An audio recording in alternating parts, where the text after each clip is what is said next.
gobernador Mauricio Vila Dosal refrendó su compromiso con la educación al inaugurar la nueva sede de la Escuela de Educación Normal Rodolfo Menéndez de la Peña.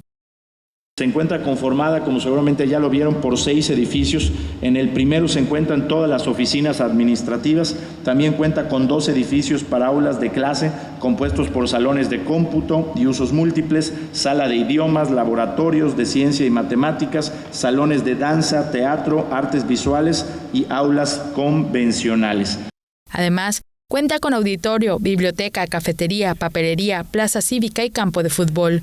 Vila Dosal dijo que el proyecto es crear un campus donde se concentren todas las escuelas normales de la ciudad con instalaciones cómodas y modernas para la formación de los futuros docentes.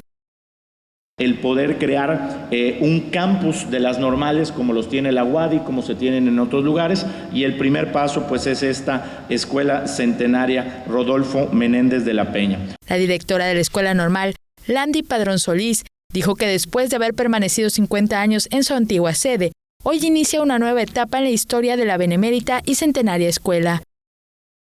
Una etapa con oportunidades y retos que serán trabajados a través de la actividad creativa e innovadora. Asumimos el desafío de transformarnos en una comunidad educativa dinámica, que en lugar de adaptarse a los cambios y exigencias de la modernidad, sea capaz de proponer nuevas ideas y de impulsar cambios para la docencia del futuro. El edificio también albergará las placas de los maestros distinguidos que anteriormente estaban en el Parque del Maestro de la Unidad Habitacional Cordemex. Con imágenes de Joaquín Martínez, Maribel Vega, Teleyucatán te informa. Teleyucatán te informa, lunes a viernes 3 de la tarde.